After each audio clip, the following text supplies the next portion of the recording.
Capital Televisión presenta tu revista semanal Salud, Discapacidad y algo más. Hola, ¿qué tal amigos de la provincia de Manabí, Ecuador y el mundo? Sean todos bienvenidas y bienvenidos a esta programación Revista Semanal Salud, Discapacidad y algo más por Capital Televisión.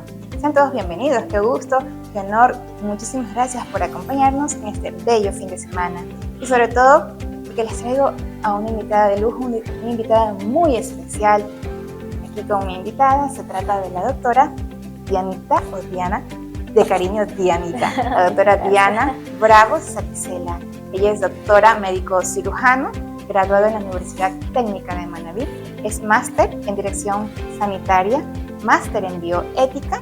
También ella es ex docente de la Universidad Laica Eloy Alfaro de Manabí. Actualmente es también docente de la PUCEN sede Manabí. Y además, hay muchas cosas que ella nos va a comentar. Sin embargo, ella actualmente es posgradista de geriatría y gerontología. Eso también es muy importante, indispensable para que toda la comunidad conozca. Además de ello, la doctora Diana Bravo Saticela es articulista de temas de libros, capítulos. Ella es una científica que ha contribuido en muchos ámbitos en el Ecuador y también en el mundo. Tiene mucho que dar, mucho que aprender de ella, usted, amigo o amiga de la provincia de Manabí, Ecuador y el mundo. Doctora, muchísimas gracias y bienvenida. Gracias por acompañarnos. Gracias a ti, Silvia. Para mí realmente es un honor estar aquí. Desde el momento en que me extendiste la invitación, vi la oportunidad en este espacio a través de un conversatorio para poder dirigirnos a toda la comunidad y que se despierte su interés en algo que minutos previos estábamos hablando acerca de la bioética, pero que ya lo vamos a ir desarrollando poco a poco. Muchas gracias por este espacio que me has invitado. A usted. Además es miembro de la Sociedad Ecuatoriana de Bioética. En esta ocasión vamos a dialogar acerca de la importancia de la bioética en todos los campos: paciente, médico, parte administrativa. ¿Qué sabemos? ¿Qué nos falta por aprender? La importancia de que el paciente también conozca de ello, la importancia de que los profesionales en el ámbito de la salud, tanto en el momento de la atención como en el ámbito administrativo, no cometamos errores. Doctora, coméntenos acerca de esto, tanto en el ámbito de los pacientes con discapacidad, los conceptos básicos de importancia frente a la bioética. Sabemos que esta bioética es tan importante. Por favor, los profesionales, amigos, en el ámbito de la salud, aprenderla muy bien, sobre todo ponerla en práctica para no cometer errores que nos pueden costar hasta la vida. Sí, definitivamente el realizar una mala práctica médica es preocupante porque está ocurriendo no solamente en el Ecuador, sino en el mundo. Doctora, coméntenos acerca del concepto básico para que la ciudadanía se ilustre. Ok, muchas gracias, Silvia. Bueno, como ya lo dijo la doctora, bioética siento que actualmente está tomando un posicionamiento muy importante en lo que respecta al área de la salud por sobre todo, ¿no? Ha sido un poquito quizás olvidada, poco atendida o poco comprendida, pero yo puedo decir con total seguridad que hoy por hoy, desde la parte académica, la parte formativa de los que hacemos áreas de la salud, se está tomando con mucha importancia como debería de ser para empezar a dar esos pasos fuertes y agigantados que necesitamos dentro de la salud.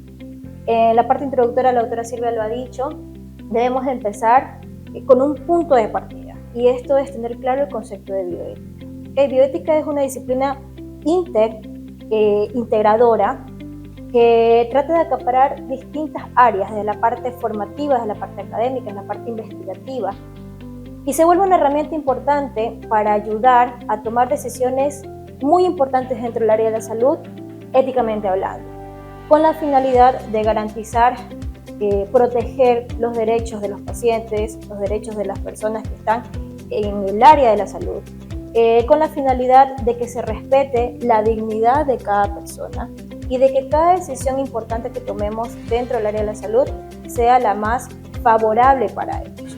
¿Okay? Es importante dentro de los conceptos que podemos manejar en bioética, siempre hablo de este soporte y de estos pilares que lo sostienen. Estos pilares son al menos los 4 principios básicos de la bioética que cualquier persona que está desenvolviéndose dentro del área de la salud debería al menos reconocerlos, conocerlos en el mejor de los casos y aplicarlos en un mundo ideal siempre, ¿no?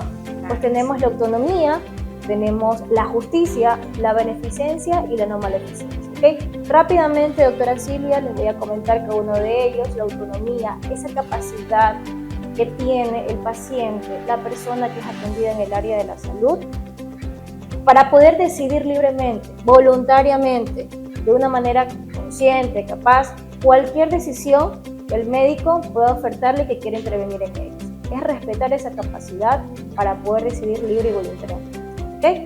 Luego tenemos la justicia, que esta es la distribución equitativa de todos estos recursos dentro del ámbito sanitario que podemos proveerle al paciente de una manera justa, socialmente hablando. ¿Okay? Tenemos la beneficencia, que es buscar siempre el bien, dotar todo lo favorable en pro al bien de nuestro paciente, que todas nuestras decisiones tengan esa garantía de que el beneficio va a estar intacto. ¿Ok? Y finalmente la no maleficencia o el primum non nocere, que se conoce como ante todo no hacer daño. ¿Ok? Siempre debemos estar conscientes de que toda decisión que tomemos en el área de la salud va a repercutir de alguna manera en nuestro paciente. Y si esta manera, como lo dijo la doctora Silvia, repercute de una manera negativa, habrán grandes consecuencias que la bioética, el bioderecho y un sinnúmero de aristas más van a intervenir para que sea esto subsanado de alguna manera hablando. Excelente. Los principios de la bioética, no solamente a nivel del Ecuador, sino a nivel mundial. El paciente, el médico, la responsabilidad que tiene. Digamos, actualmente se valoran, se ejercen, se practican estos derechos, principios de la bioética, doctora. Bueno, es una pregunta interesante porque te lleva a la reflexión de qué es de la autorreflexión y de esa conciencia propia que tenemos como médicos al cuestionar y ponernos de una manera muy consciente en la postura de si lo estamos aplicando o no. Esto es exigido. Aplicar los principios bioéticos se vuelve una exigencia partiendo de una intransigencia para poderlos ejecutar. Nosotros no podemos dejar de lado en un paciente que se irrespete la autonomía o no tratarlos de una manera justa, socialmente hablando, o si no sabemos hacer algo y lo hacemos aplicando el principio de no maleficencia. Entonces, más bien esta respuesta debería interiorizarse en cada uno de nosotros, pero no hay que desconocer que la falta de ejecución y de reconocimiento de estos principios sí puede llevar a consecuencias muy importantes, ¿no? Desde subsanar desde la parte administrativa, subsanar desde la parte incluso económica, dependiendo del daño que se añade si no se cumplen estos tipos de principios, pero como lo decía la doctora Silvia, es muy importante rescatarlo. Tenemos entes a nivel internacional que están vigilándonos y monitorizándonos para que estos principios sean llevados a cabo, ¿no? Desde la UNESCO, Derechos Humanos, Asociación Médica Mundial, todo está escrito, digo yo, todo está evidenciado y todo está monitorizado como nuestros entes rectores universales para que se atañen este tipo de principios. Maravilloso, ¿verdad, doctora? Muchas gracias por hacernos una introducción que estoy segura que tanto el área médica, el área de salud, está pendiente de todos estos conceptos que a veces nos olvidamos, no lo practicamos y sobre todo los pacientes no lo conocen. Así es. Entonces, hasta mientras continuamos ya con más cosas interesantes acerca de la bioética, vamos a una pausa comercial y retornamos con más de esta programación, revista semanal, salud, discapacidad y algo más por Capital Televisión. Volvemos con tu revista semanal Salud, Discapacidad y algo más.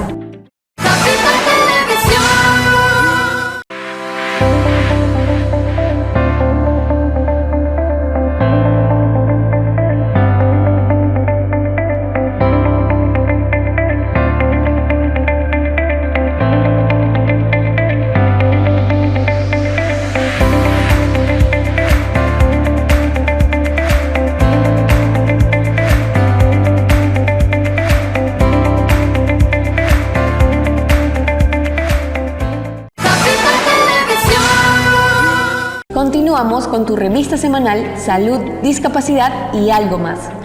Y continuamos con más de esta su programación, revista semanal Salud, Discapacidad y algo más por Capital Televisión. Y aquí tenemos a una invitada muy importante para mí, para todos ustedes, no solamente inteligente, sino que bondadosa porque es excelente docente, transmite a sus alumnos lo mejor de ella, no se guarda absolutamente nada. Y ahora pues con ustedes, amigos y amigas de la provincia, de Corea del Mundo, transmitiendo todos los conocimientos acerca de la bioética, que es importante conocer en el ámbito de la salud, y también a ustedes como pacientes, cuáles son sus derechos, qué saber, qué no saber, qué hacer, qué no hacer, por qué hacerlo, cuáles son las consecuencias, porque existen consecuencias gravísimas desde el ámbito legal cuando no se cumple la bioética en el ejercicio de las funciones del médico, ¿verdad? Doctora, coméntenos cuáles ejemplos más relevantes que han marcado el protagonismo y la preocupación en el ámbito de la bioética que no se han cumplido, tal vez una persona con discapacidad o sin discapacidad. Cuéntenos, porque existen muchos, a veces no lo sabemos, o no sabemos que eso es una mala práctica médica, o que estamos faltando la bioética, o que nos han faltado a la bioética también como pacientes. Estamos en desconocimiento. Coméntenos esos ejemplos, casos así relevantes. Sí, mira, te comento que esta pregunta a modo de ejemplificación me parece espectacular, porque a veces quizás la teoría nos cuesta mucho comprenderlo, pero cuando lo llevamos a la práctica, cuando lo ejemplificamos, podemos entender un poquito más, ¿no? Hay algo muy importante antes de responder a esta pregunta y que quiero que quede muy bien establecido.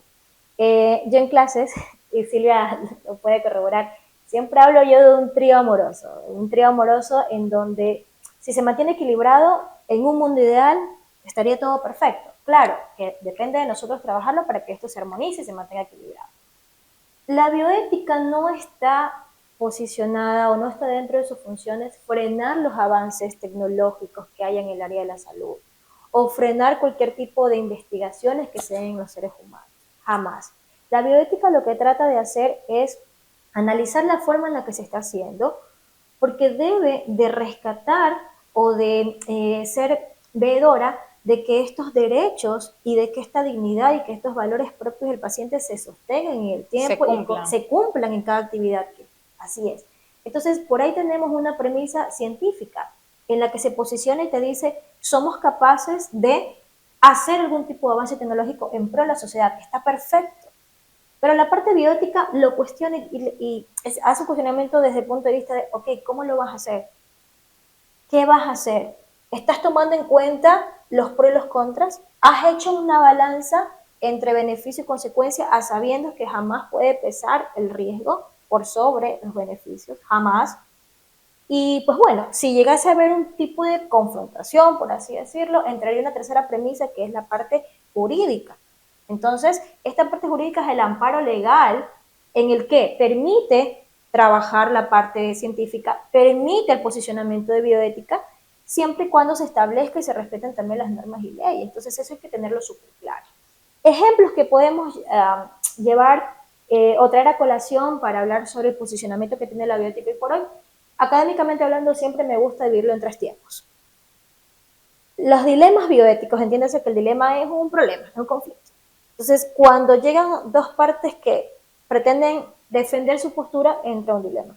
Estos dilemas bioéticos pueden verse al inicio de la vida, durante la vida y al final de la vida. De atrás para adelante. Final de la vida, los que conocemos y los que por ahí hemos escuchado, al menos en nuestro país, en estos últimas semanas, últimos meses. La famosa eutanasia. ¿Ok? Eutanasia se vuelve un dilema bioético muy, muy debatible. Y ya en el Ecuador. Exactamente, tenemos 2 casos ya referenciales, el caso de Paola Roldán, así es, que fue un primer gran paso en el Ecuador para que se tuviera en consideración estos conversatorios con los entes pertinentes para poder darle paso a. Okay, sabemos que en temas administrativos siempre hay muchos filtros por los que pasan, se toma un tiempo, sobre todo cuando en el Ecuador no nos hemos sentado a conversar realmente cómo manejar la eutanasia aquí dentro de nuestro país. lleva su tiempo. Tenemos un segundo caso, el caso del abogado, en el que también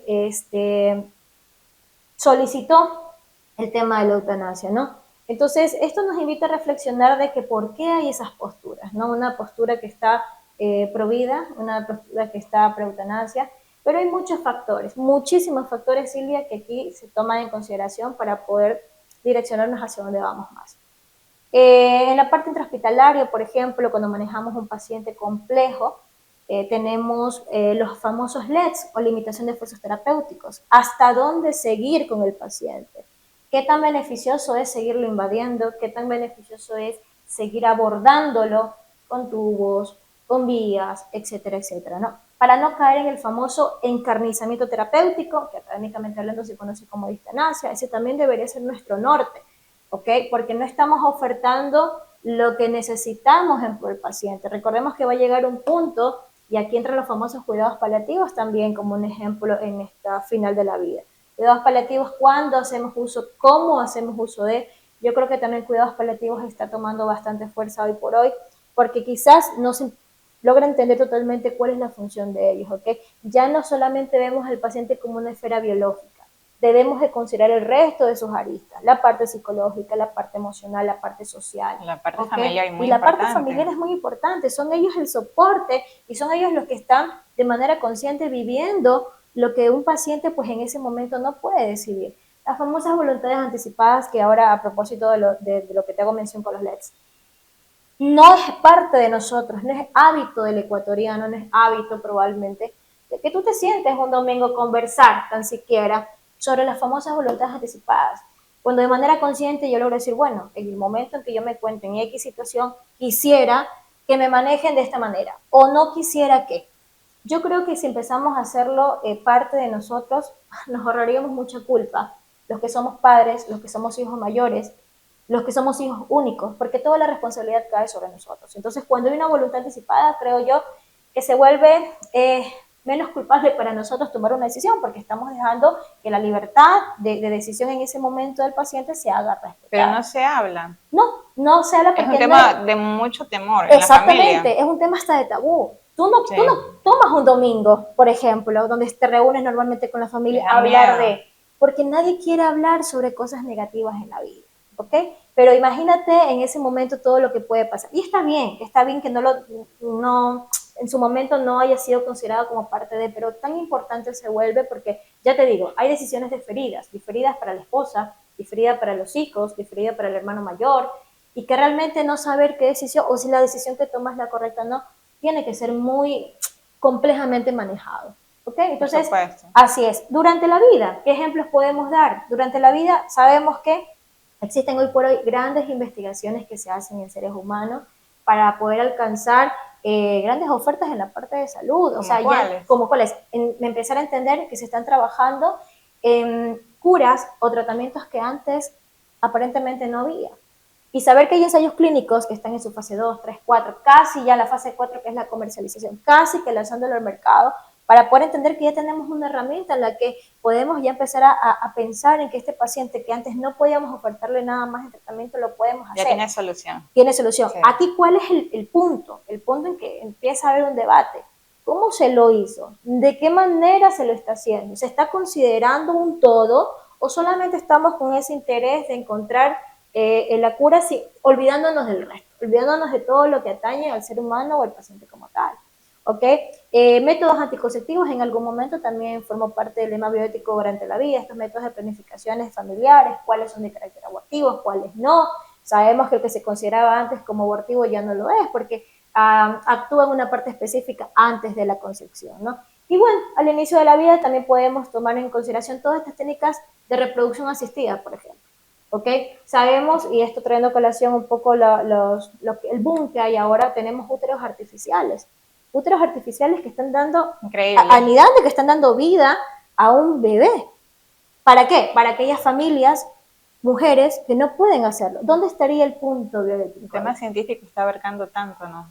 Ahora, ¿será accesible para todos? Si yo estoy pensando en el bien para la humanidad de una mujer que no puede concebir, ¿cuándo no hacerlo? Exactamente, pero ¿qué tan accesible es? Estamos hablando de grandes millones de dólares para poder, entonces algo que no le permite, así es, entonces estamos hablando de que al menos el principio de justicia no está perenne. Entonces, No se es cumple. esa balanza que vamos midiendo desde la parte de bioética, conjunto con la parte científica y que la parte jurídica también nos acompaña para poder manejarlo de una manera armónica. Por supuesto, los principios de bioética, la parte de la salud, que implica no solamente el médico, implica el paciente, implica la sociedad, implica los costos, beneficios, los riesgos, beneficios, cuándo hacerlo, cuándo no, y en la parte sobre todo legal. Eso es importante porque la tecnología ha avanzado tanto que ahí, como es directamente como que una triada, directamente así hablando, entonces no podemos desprendernos de ese punto tan importante que es la parte legal en todo lo que vayamos a abarcar en la bioética. Emocionante, lindísimo este tema. Pues ya en la parte final volvemos. Vamos a una pausa comercial y retornamos con más de esa su programación, revista semanal, salud, discapacidad y algo más, por Capital Televisión. Volvemos con tu revista semanal Salud, Discapacidad y algo más.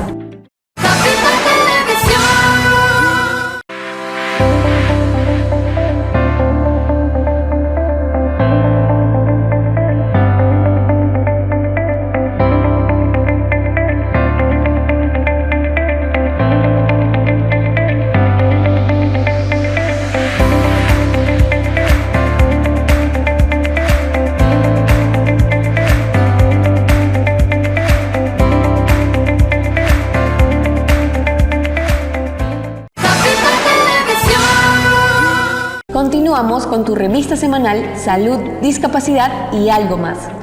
Y continuamos con más en la parte final de esta programación, revista semanal Salud, Discapacidad y algo más, por Capital Televisión. Doctora Dianita, cuéntenos, ¿existen recomendaciones, sugerencias en el ámbito legal para los médicos y en el ámbito legal para conocimiento de la ciudadanía en el tema de la bioética? Claro que sí. Bueno, es muy importante tocar este tema porque a veces por desconocimiento no sabemos cómo abordar una situación. Y esto hablándolo de la postura del paciente y la postura del médico. Y el paciente se pone muy nervioso en esos momentos. Así es, no sabe cómo actuar, no sabe cuál es el derecho. A veces ni siquiera tienen en claro cuáles son sus derechos como paciente y es importante que lo sepan para que puedan ayudar a solventar cualquier tipo de situación. Claro que desde la bioética se promocionan muchas recomendaciones para ambas posturas, como lo decía la doctora Silvia, desde la parte ético-legal, ¿no? La primera de ellas, y creo que en varios de los contextos siempre lo hemos puesto en primer lugar, y es la autonomía, ¿ok?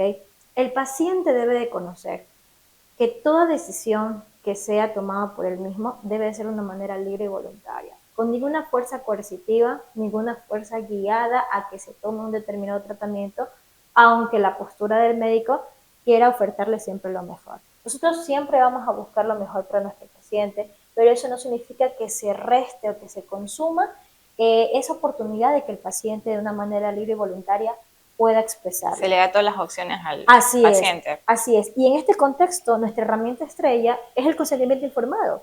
El consentimiento informado, que más allá de un papel firmado, es todo un proceso. Ese proceso en el que yo le informo, en un primer tiempo le informo a mi paciente sobre la intervención, por ejemplo, que vayamos a realizar desde la parte preventiva, diagnóstica, curativa, etcétera, etcétera. Habrá un segundo momento en que hago una retroalimentación, un feedback con mi paciente, ¿ok?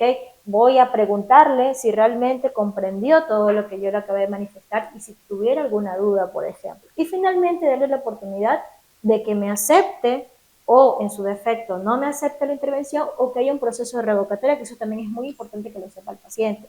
Va a depender mucho de los tiempos, pero si usted inicialmente no quiso aceptar algún tipo de intervención, luego por algún motivo pudo analizarlo mucho mejor en casa, de pronto sin ningún tipo de presión externa, y reconsidera esta decisión, puede hacerlo y puede comunicarse con su médico, siempre y cuando aún se mantengan en esa fase en la que se pueda todavía cambiar una decisión, claramente está, ¿no? También tenemos los acuerdos de confidencialidad, doctora Silvia, esto también es muy importante. A veces los pacientes no tienen esa confianza, por así decirlo, de transmitirnos esta información que ellos puedan tener y que para nosotros es importante, ¿ok? Dentro de los antecedentes, por ejemplo, que nosotros consideramos, ¿ok?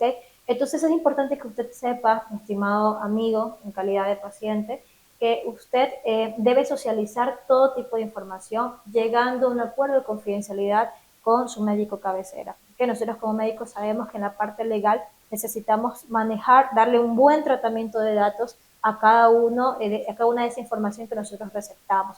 Estamos obligados a que esta información no se divulgue innecesariamente por ninguna vía que no es adecuada y que sea directamente relacionada con las otras disciplinas que nos atañen para llegar a un diagnóstico, para compartir algún tipo de tratamiento o otro punto de vista médico. Es importante que eso se sepa, ¿ok?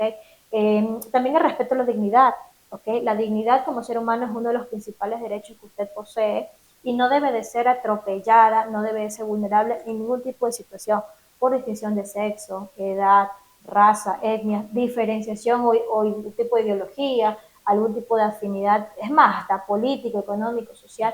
Ninguna de estas aristas deben estar influenciadas para que sea vulnerada su dignidad como humanos. Siempre estándonos informando de los canales positivos y los canales que son realmente confiables para un tipo de cosas. Sabemos que ahora el Internet nos brinda mucha información.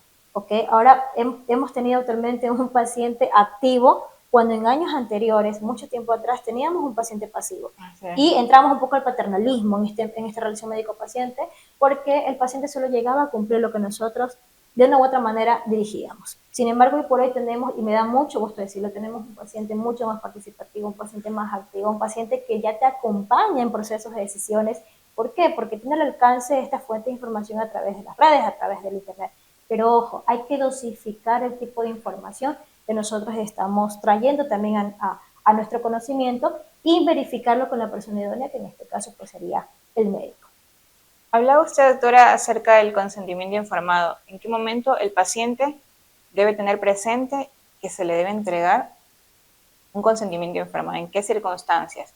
Y otro punto, ¿se está cumpliendo o no el secreto de confidencialidad actualmente? Ok. ¿O no? Vamos viendo. El tema de consentimiento informado es un papel médico legal, ¿ok? En el que se plasma la decisión voluntaria y libre de un paciente para poder decidir si éste acepta algún tipo de intervención. Como hablamos de intervención, no en todos lugares ni en todos momentos el paciente va a requerir o va a exigir un consentimiento informado. Cuando nosotros vamos a ofrecerles y cuando el paciente va a necesitar un consentimiento informado, con todo tipo de intervención que tenga algún tipo de complejidad, con riesgos mayores al mínimo.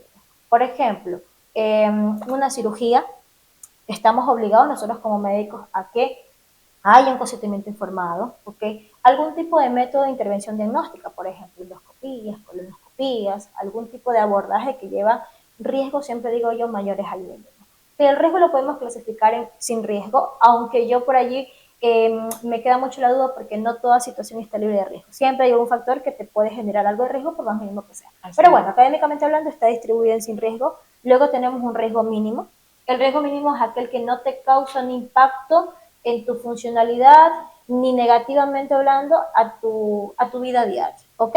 Pudo haber pasado como un efecto adverso mínimo, pero que no generó ese impacto. Ahora, el riesgo mayor al mínimo, ese sí, es ese en el que por alguna circunstancia pudiera comprometerte y pudiera dejarte lesionado, ya sea de manera temporal o de manera permanente, pudiera dejarte con algún tipo de daño psicológico, porque también entra la parte psicoemocional, y también pudiera rescatarse un poco la parte de eventos centinelas, que ya estamos hablando, de hecho, eventos fuertes como muerte del paciente.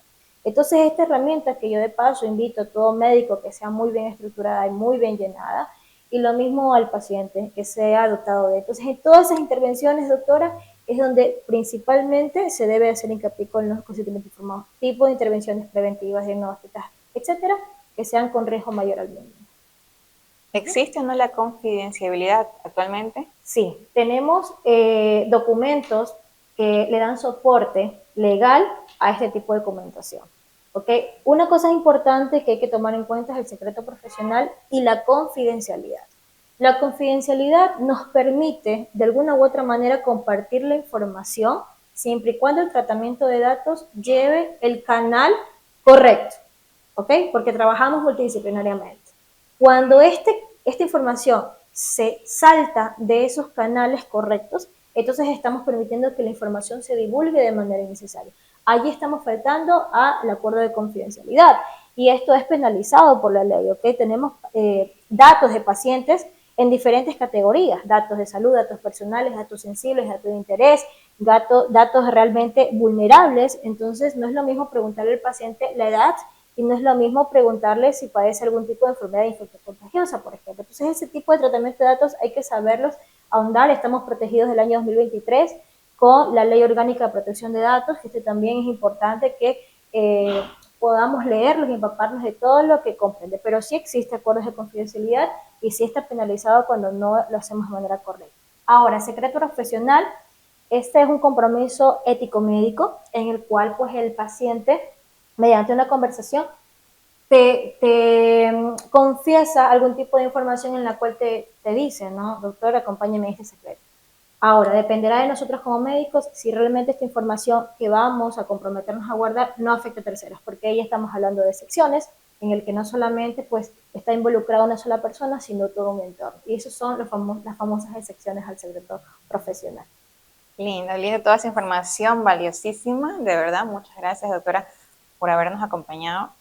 La felicitamos, la felicito. Gracias. Personalmente estoy muy contenta de haberme nutrido de todos los conocimientos que nos ha brindado bondadosamente usted en sus clases y aquí también a toda la ciudadanía. Felicidades, que Dios la bendiga y muchísimas gracias por habernos acompañado, gracias por haber dialogado de manera amplia y generosa este tema que la ciudadanía está ávida de conocer y de urgencia que también no solamente la ciudadanía en general lo conozca como paciente, sino también enfatizar la importancia de ponerlo en práctica al ámbito de la salud. Todos los médicos, por favor, no cometer errores, estar atentos y atentas a hacerlo mejor al 100%, no solamente para usted como profesional, sino también para que se sienta tranquila y tranquilo de que pueda aportar al 100% a su paciente, porque lo más importante para los médicos, el campo de la salud,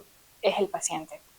Sin el paciente no somos nada, o sea, no podemos realmente saber medir qué somos. Somos médicos para servir, pero servir para bien, no para mal o servir a medias, servir de corazón. Formarnos no solamente textualmente, sino de adentro hacia afuera, hacerlo con corazón, con amor, como que si fuera para Dios, hacer las cosas bien hechas, ¿no? A eso me voy, porque usted realmente es una profesional formada, bondadosa y sobre todo es sencilla y bueno, hay muchas características que así sería importante que el tema de la docencia, de la formación académica en las aulas universitarias y en el ámbito de la salud se creen, que haya muchas docentes como la doctora Diana Bravo Saquicela. Gracias, sí. Muchas gracias Silvia. Éxitos. Gracias, igualmente para ti, muchos éxitos. Al final de cuentas siempre digo, no solamente basta con ser, no solamente basta con parecer, sino que hay que tomar todo el posicionamiento de una manera consciente para trabajar en pro de nuestro paciente. Hacia allá es nuestro objetivo, hacia allá es nuestro enfoque y de ese punto no podemos distraernos y todo lo que está en nuestras manos, todo lo que podamos aportar dentro de todas las situaciones externas que pudieran estar influenciando, téngalo por seguro que su aporte como médico y su aporte como paciente van a hacer de este mundo, creo yo, uno mejor cada día. Muchísimas gracias, Silvia. Qué gusto haber compartido este espacio con todos ustedes. Muchas gracias, un fuerte abrazo. Nos vemos la próxima semana, si Dios lo permite, en esta su programación, revista semanal Salud, Discapacidad y algo más, por Capital Televisión. Que Dios los bendiga. Muchísimas gracias al doctor Lenin Andrade. Capital Televisión presentó tu revista semanal Salud, Discapacidad y algo más.